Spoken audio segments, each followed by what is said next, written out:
হযরত আবু হুরায়রা রাদিয়াল্লাহু তাআলা আনহু থেকে বর্ণিত, রাসূলুল্লাহ সাল্লাল্লাহু আলাইহি ওয়াসাল্লাম ইরশাদ করেছেন, মুফাররিদরা অগ্রবর্তী হয়ে গেছে। মুফাররিদরা অগ্রবর্তী হয়ে গেছে। সাহাবায়ে কেরাম রাদিয়াল্লাহু তাআলা আনহুমগণ জিজ্ঞাসা করিলেন, ইয়া রাসূলুল্লাহ সাল্লাল্লাহু আলাইহি ওয়াসাল্লাম, মুফাররিদ কারা? যে মুফাররিদরা অগ্রবর্তী হয়ে গেছে, এই মুফাররিদ কারা? উত্তরে রাসূল সাল্লাল্লাহু আলাইহি ওয়াসাল্লাম বলেন, খুব বেশি আল্লাহর জিকিরকারী পুরুষ এবং মহিলাগণ, যারা অধিক পরিমাণে আল্লাহর জিকির করে, আল্লাহকে স্মরণ করে, তাদের কথাবার্তায় আল্লাহর নাম চলে আসে, তাদের কথার আগে পরে আল্লাহর নাম আসে, আল্লাহর নাম অধিক হারে দুনিয়ার কথাবার্তার মধ্যেও যারা আল্লাহকে বেশি স্মরণ করে, এরাই হলো মুফাররিদ। সুবহানাল্লাহ। যারা আল্লাহকে স্মরণ করে, বেশি স্মরণ করে অগ্রগতি হয়ে যায়, তাদেরকে মুফাররিদ বলা হয়েছে। এই জন্য আমাদের দুনিয়াবি কথাবার্তার মধ্যে আল্লাহকে বেশি স্মরণ করা, ইনশাআল্লাহ, কোনো ভালো কিছু দেখলে মাশাআল্লাহ, কোনো ওয়াদা করলে ইনশাআল্লাহ, কোনো ভালো শুকরগুজারি কিছু দেখলে আলহামদুলিল্লাহ, এগুলো বলা। ওয়াদার ক্ষেত্রে ইনশাআল্লাহ, কোনো আশ্চর্যজনক কিছু দেখলে সুবহানাল্লাহ, এরপরে মাশাআল্লাহ। যদি সুন্দর একটা বাচ্চা দেখা হয় তাহলে সেটা উনি কি সুন্দর, এটা বললে কি হয়? বদনজর পড়ে। কিন্তু যদি আপনি সেটাকে আল্লাহর নাম নেন, যে মাশাআল্লাহ, আল্লাহ এটা কত সুন্দর করেছে, শিশুটা মাশাআল্লাহ কত সুন্দর, ফলটা মাশাআল্লাহ কত সুন্দর, এই শব্দটা বলে যদি আপনি উচ্চারণ করেন, তাহলে ওটাই বদনজর পড়বে না। এই জন্য আল্লাহর নাম অবশ্যই নেওয়া জরুরি।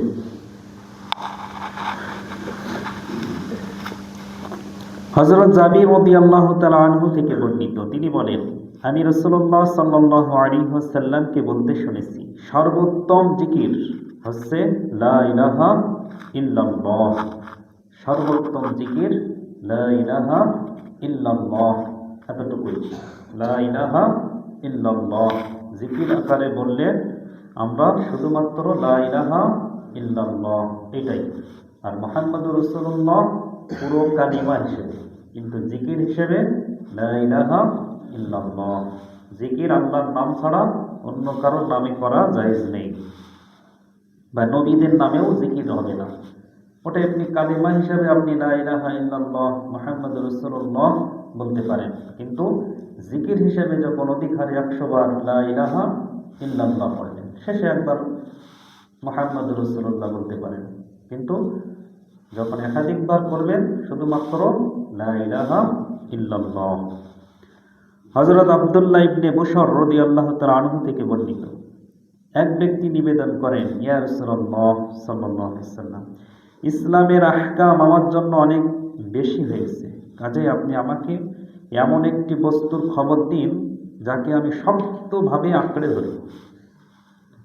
যে ইসলামের তো হুকুম আহকাম অনেক বেশি, আমার কাছে অনেক বেশি, সব আমি পারি না। গ্রাম্য মনে করেন একজন গ্রাম্য ব্যক্তি এসে বলতে যে আমি তো সব পারবো না, তা আমাকে এমন একটা জিনিস বলে দিন যেটা আমি শক্তভাবে আঁকড়ে ধরি, এরকম একটা কিছু বলে দিন যেটা আমি কখনো ছাড়ব না। তিনি উত্তরে বললেন, তোমার জিহ্বাকে সর্বক্ষণ আল্লাহর জিকিরে সিক্ত রেখো। সুবহানাল্লাহ। যে তোমার জিহ্বাকে সর্বক্ষণ আল্লাহর জিকিরে সিক্ত রাখো।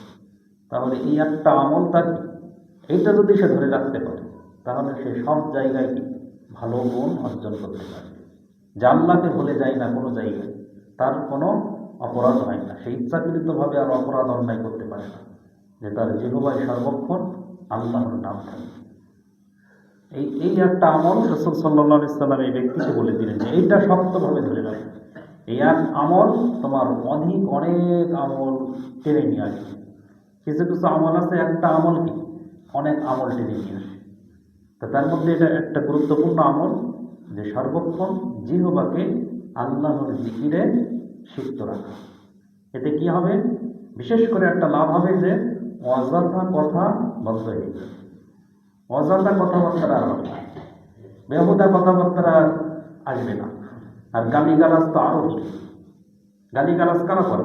যাদের মধ্যে জিকির আজগার নেই, যাদের মুখ দিয়ে জবান দিয়ে আল্লাহর নাম কম বাইর হয়, তারাই তো গালিগালাজ বেশি করে।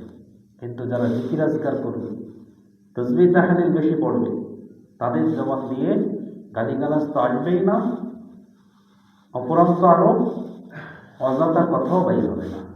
আল্লাহ তাআলা আমাদের সকলকে, আমাদের জিহ্বাকে আল্লাহ তাআলা সর্বক্ষণ আল্লাহর জিকিরে সিক্ত রাখার তৌফিক দান করুন। আমিন।